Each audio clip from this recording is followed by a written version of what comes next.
E aí, já pensou em ganhar muito dinheiro com um canal de corte igual esse daqui que você tá assistindo? No primeiro link da descrição temos um aulão para você que quer começar um canal de cortes e faturar muito aqui na internet. Também teremos planilhas que irão te ajudar na hora de organizar a produção do seu canal. Tá esperando o quê? Israel não tem uma constituição. Israel nunca fez uma constituição. Por quê? Porque isso foi fundado em guerra. E não parou de travar e lutar guerras. E uma constituição... Não tem uma constituição. Você Não, precisa tem um parar... conjunto de leis básicas, mas não tem uma constituição. Você precisa parar e, sentar, vamos ter uma Claro. constituinte, vamos chamar todo mundo, quem vai fazer parte da constituinte, vamos eleger esses caras, qual vai ser as regras, quais são os parâmetros para se criar essa constituição. Precisa de um debate social aprofundado, maior. Israel não teve tempo para fazer isso e nunca fez essa constituição. Então, o judiciário, ele tem parâmetros muito soltos. E essa é parte da crítica. Pô, mas se ele tem todos esses poderes de interferir desse jeito, baseado no quê? Não é na Constituição, não tem Constituição. Então, percebe que o argumento começa a ficar mais forte. É o common law. Mas Israel não tem tradição de common law, não é Inglaterra. Não é o Reino Unido. Os caras estão há 500 anos, séculos atrás de séculos, vivendo esse common law. E os outros que herdaram também eram colônias e vieram seguindo o mesmo padrão. Israel nasceu agora, foi fundado recente, é um país novo. E não tem, então, essa tradição, essa história ligada com isso. Tudo isso fortalece o argumento de que, está operando em que base essa Suprema Corte? É na vontade da ideologia pessoal dos juízes, dos ministros da Suprema Corte?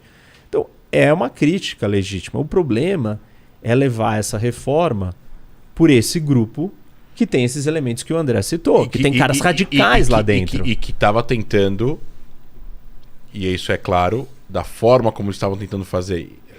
Eles tentaram fazer uma coisa super abrangente, foram tirando vários elementos, e a última coisa que eles iam tentar fazer, que era apenas passar uma lei, não é apenas, mas era passar uma lei onde o governo ia conseguir indicar os próximos juízes. 2 juízes, eu acho.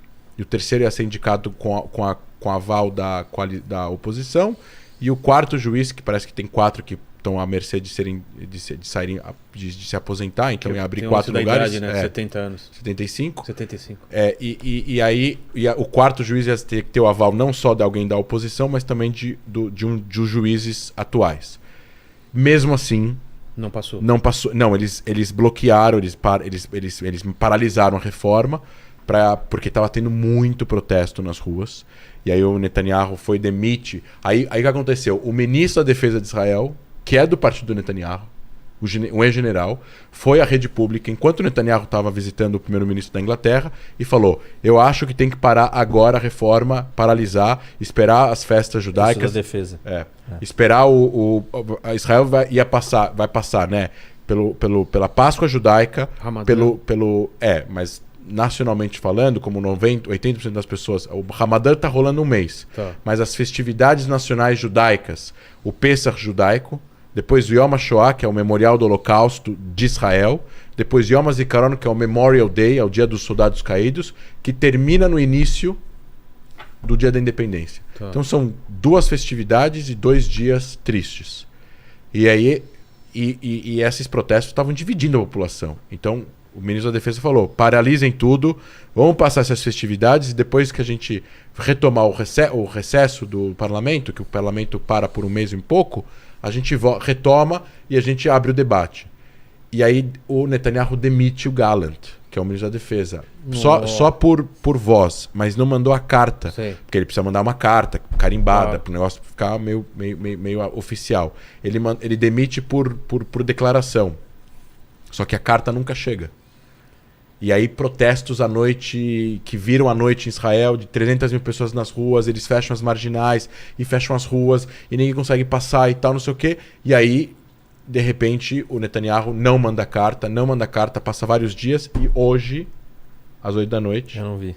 Às 2 da tarde aqui, o Netanyahu declara que a demissão dele está cancelada e ele vai continuar no cargo. Esse é um sinal de claro retrocesso e de que claramente ele entendeu que talvez continuar com a reforma do judiciário, principalmente da Suprema Corte, não é viável. Tem um elemento nisso tudo que o André está falando, que é, pela primeira vez, os militares viraram e falaram: eu não vou servir. Por quê? Porque eu não concordo com isso. E assim, isso é algo seríssimo, né, para Israel, que é um país que vive em confronto, vive preparado para a guerra, onde toda a população participa do exército, inclusive as mulheres.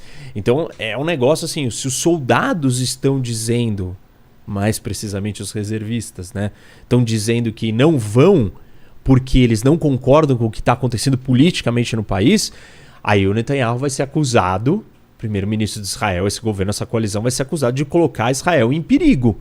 Contra quem? Os vizinhos, porque os vizinhos estão olhando e falando assim: ó lá, os soldados não querem mais servir, agora é hora de atacar, então. Quer dizer, eu não sabia dessa notícia. Para mim isso é um sinal de que talvez ele não E a vai. reforma, assim, e aí a reforma é o seguinte, eles retomassem... Você lê assim também? Eu leio, com certeza.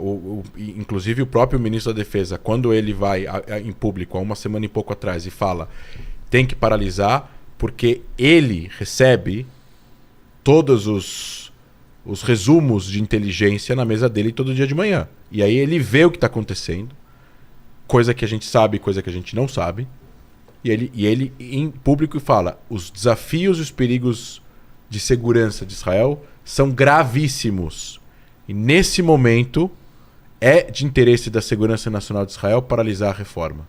Só que não é um político da oposição, não é um ex-ministro que também tem ideologia política, não é um cara que tem interesse de grupos tal, não sei o quê. É o ministro da Defesa dele, do partido dele, falando: há perigo para a segurança nacional de Israel se a gente continuar esse caminho. Há que paralisar agora. Se é o ministro de Segurança de Israel falando isso, o primeiro-ministro vai contra a opinião